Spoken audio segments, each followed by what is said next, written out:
What's up, y'all? Welcome back to a brand new video.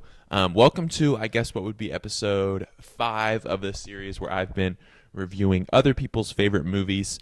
In this episode, I'm going to be reviewing and rating the favorite movies of the man, the myth, the legend himself, Scott Wilson. I was about to say the one and only Scott Wilson, but that's not true. I know of at least 3 others.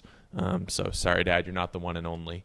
But that's my dad, if you didn't pick up on that, and if you didn't know. So I'll be finishing off my immediate family here. I reviewed the movies of my wife, then my brother, my mom, and my sister-in-law, Olivia, and now I'm going to be doing my dad, Scott. I guess I could do my nephew, Trip, but this has changed since then. But I was talking to Sawyer, my brother, about it. This was a couple months ago when I started the series, and he was like, I honestly don't even know if he's ever watched a movie. I know that's changed, and he's watched a couple, but I don't know if he has any favorites yet. He really likes Teletubbies, so maybe I should just watch and review Teletubbies. But anyways, I'm going to be getting into my dad's list. Now, I'm just going to say this first. This was a heck of a list that my dad sent me. And when I received it, he emailed. Everyone else is just like, text me this list. He emails me a Word document. And this is one of those moments when I realized how alike he and I are, because he sent me this whole document breaking down the top 10, not in order, but he had the top 10 there, and then he literally had like the genre of the movie next to it, and then on some of them he had like a series, like he had like Star Wars parentheses. If I had to pick a favorite, it would be this one, because I told him that I asked him to pick one single movie from franchises instead of a franchise as a whole. Then he had like a ton of honorable mentions as well, and all that good stuff. So I'm going to hit some of the honorable mentions real quick. This is not all of them. This is just some. We have Hacksaw Ridge, Gladiator, Braveheart, the Jason Bourne series, Nacho Libre, Elf, Mamma Mia, amongst many other movies. Now, this top 10 was actually the one that took me the least amount of watching, because there were 8 movies on this list that I had already seen, and 6 of which I had watched enough times to where I was confident reviewing them without having to rewatch them. And a couple, spoiler, even made my top 25. So let's get into this list. Firstly, with one that was on my top 25, we're going to go to some holiday cheer here in mid-February with Christmas Vacation. So this movie made my top 25 as well, because it is one of the funniest movies there is. Not even taking the Christmas aspect into it. I think it's just one of the funniest movies there is. One of the funniest Christmas movies after Elf. This movie was shown to me by my dad. That was the first time I watched it, was with him. And so I'm going to now throw up my favorite meme related to this movie right here, which also happens to be related to Mr. Scott Wilson himself. But anyways, Christmas Vacation, it's timeless, hilarious classic. I've reviewed it before. Obviously, it was in my top 25, which means it's always going to be a 10 from me. Next, we are traveling to Middle-earth for The Lord of the Rings, The Fellowship of the Ring, which I personally agree is the best of the Lord of the Rings trilogy. I understand that, like, critically, Return of the King is, like, the highest regarded film in this franchise, but, like, or one of the highest regarded films ever. But Fellowship is, in my opinion, the strongest entry. It's my favorite. It introduces the world so well. The world building is just spectacular. It brings in these lovable characters that all have great dynamics with each other. It takes you on an absolute roller coaster of emotions, and I think it's a great start to one of the greatest movie trilogies there is. Another 10, that's a 9, 10 out of 10. Next, we have one, Forrest Gump, which actually ranked number 2 on my all-time favorite movie list. So obviously that means I'm going to give it a 10. I'll just say that now. To me, it's not my favorite. It's my second favorite, but it is the greatest film ever made, in my opinion. It's wonderful acting, writing, storytelling. It's a lovable protagonist who does everything he does out of the love for the woman that he loves. Out of the love of the woman that he loves. Yep, that's what I said. And that's, at the end of the day, that's a hard story to beat. It's just a story about love. And I know that a 10 is a perfect score, and I do often give out 10s. But to me, Forrest Gump is one of a handful of just perfect movies. I love it. Forrest Gump, 10. Next, this movie was not on my list, but it was actually on my mom's list, and that is Pirates of the Caribbean: The Curse of the Black Pearl. So this movie is not one that was in my top 25, but it either should have been if I went back and revised that list, even though that was only a few months ago, or it's right outside in that 26 to 30 range. But it's one of the best adventure movies out there. I don't know if you know this. Swashbuckler is like a genre of movie. I don't really know what other movies would fit into it other than Pirates of the Caribbean movies, but it's the best swashbuckler movie, I guess. Um, I think the Pirates franchise, especially those first three movies, has a lot of strong entries, but this is the best one. Johnny Depp as Jack Sparrow is one of the best portrayed roles ever, in my opinion, and we're continuing this perfect streak so far of 10s. We're going 40 for 40 so far.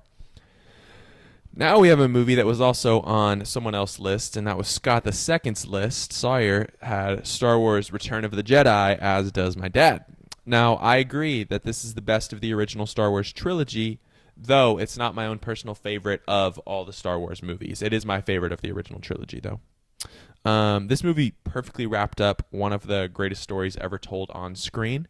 It still holds up fairly well in modern day, both in terms of effects. Obviously, you can tell that it wasn't made within the last 20 years or so, like in the 21st century, but I think it holds up really well for the age. And even with all the new additions to Star Wars, whether that's the prequels, sequels, the TV shows, the whatever else, I think that it still holds up really well, taking all of that into account. And again, although it's not my personal favorite, I think it is one of the, if not the best Star Wars film. And it also has some of the best cinematography that I've seen in like any movie. It's not the best, I'm not going to say that, but it's really, really good, especially for a movie that's not necessarily like an Oscar darling type movie. Like, it's for a movie that's a sci-fi movie. I love it. It is a 9 out of 10. Now we're going to stay up in space for another sci-fi movie, though this is also a superhero movie, Guardians of the Galaxy, which this one surprised me a little bit. If you would have asked me what my dad's favorite Marvel movie was, I would have guessed there was a Marvel movie on here. My family loves the Marvel movies. I don't know. I would have assumed that it was probably just one of the Avengers movies. But Guardians of the Galaxy was a little bit of a shocker to me, but I agree. It's one of the best MCU movies. It's definitely top 10 to me. It's probably right outside my personal top 5. And I think what really sets this apart from some of the other MCU movies is that it really stands on its own as a succinct story. I don't know why that's the word I decided to use when I can't really pronounce it. It's a concise story, beginning and end. I realize there are sequels. I personally actually think Volume 3 is the best of the trilogy, but Volume 1, or I guess it's just called the Guardians of the Galaxy, the original, is still fantastic. It's one of the funniest movies, one of the funniest sci-fi movies, one of the funniest superhero movies. 9 out of 10. Now, next, I'll just tell you what it is first. The Passion of the Christ is the next movie. And let me say this before I give my grade. Obviously, this grade is only based on this movie. It's not based on the story itself, because I do really like that story. It's probably my favorite. It's the literal gospel. I'm not rating that. I'm just rating this movie. And I think that adapting the Bible is always going to be hard. I think my favorite, and I would say the best adaptation of the Bible, in my opinion, has been The Chosen, at least of the Gospels. I know it didn't do the whole Bible.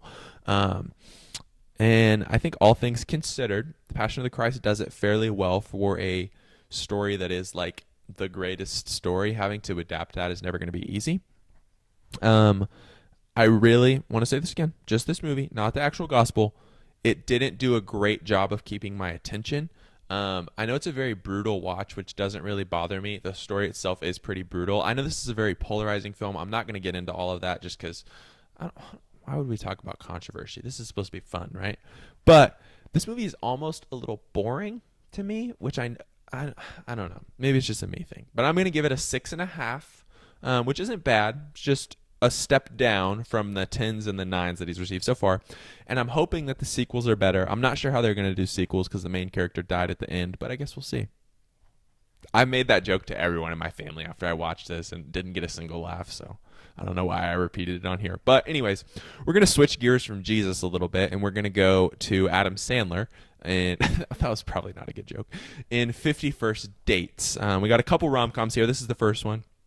Firstly, Adam Sandler and Drew Barrymore have some of the best chemistry in a rom-com. That's probably why they've made, let's say, I can think of three off the top of my head. Maybe there are more, at least three together. I know Adam Sandler is kind of hit or miss for people, but in the Wilson household, well, not this Wilson household because my wife doesn't like Adam Sandler, but the Wilson household I grew up in, Adam Sandler is a hit. We love Adam Sandler. I think this is one of the most Adam Sandler-y of Adam Sandler movies. It's funny. It's good. This is when he was at his peak. But all that being said, I'm going to give it a 7 out of 10, which isn't bad for a silly rom-com. Speaking of silly rom-coms, we're going to go to one, which this is actually one of two movies on this list that I hadn't seen. I don't know how I never saw this movie prior to this, but it is Wedding Crashers. I always forget. Well, Owen Wilson, he's one of those actors for me that I always forget how much I love him until I watch something with him in it. And I'm like, man, this guy is great. Like every episode of Loki, I'm like, he's the best. Whenever I watch Cars, I'm like, yeah, ka-chow, baby. But like anything with Owen Wilson in it, I always forget how lovable he is and how awesome he is. And just wow. That's all I have to say. Wow. And there are very few cinematic runs for me that rival the absolute dominance of Vince Vaughn in 2000s comedies. It's like I don't know what the exact date range is, but like he has so many hits in the 2000s. It's crazy. Rachel McAdams and Isla Fisher are both great romantic interests for those two characters. The concept of this movie is awesome. The character development is really well done, which is always good to see in a movie like this. Hey, an unexpected Bradley Cooper sighting is always welcome to me. And come on, those 2 minutes of Will Ferrell is maybe the highlight of the film. I just got to thinking.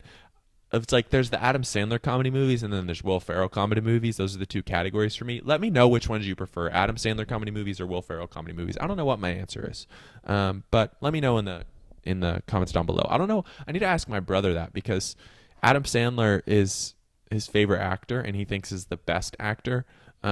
Yes, both. But I know he also loves Will Ferrell. One time he said that Will Ferrell was his spirit animal. So I don't know. I need to ask him that. Anyways, 8 out of 10 for Wedding Crashers. I don't know if I said that. Finally, we have another movie that I had never seen and was my surprise of the list. We have Dances with Wolves. So I don't know why. Because I know this movie, it won a lot of awards and it's a great movie. I've heard my parents talk about it my whole life. We went, I don't remember what trip we were on, probably up north to the Dakotas or something, where we like took a picture of my mom next to a sign where like part of Dances with Wolves was filmed, which has nothing to do with my review. It's just I just thought of that. But I don't know why. I was expecting this movie to kind of bore me a little bit, but if I'm being completely honest, it definitely did not. It was so good. I loved it. I was so invested. Kevin Costner plays such a good protagonist, and he also just directed this movie beautifully. The supporting cast is also really good. I like Graham Greene's character a lot. This is a good movie. This movie is much more emotional than I thought it would be, and I thoroughly enjoyed it way more than I thought I would. I'm going to give it a 9 out of 10. So, adding all that up, that's going to bring Scotty's score to 88.5, which solidifies him in the top spot so far. Like I said, this is episode 5. He is in first place with an 88.5, beating out Destiny's 85, which she is going to be mad at me about. So that'll be fun. But shout out to my dad. Put together a great list of movies here that I really enjoyed watching. Some movies that I really love. The next episode of this series, I'm not sure when that will be, but it will be featuring the favorite movies of my father-in-law, J.J. Musgrove. Stay tuned for that. I've already started on it, but I'm not sure when exactly that's going to come out. But hey, stay tuned for more videos. Stay tuned for JJ's episode and all the episodes to come after that. Peace.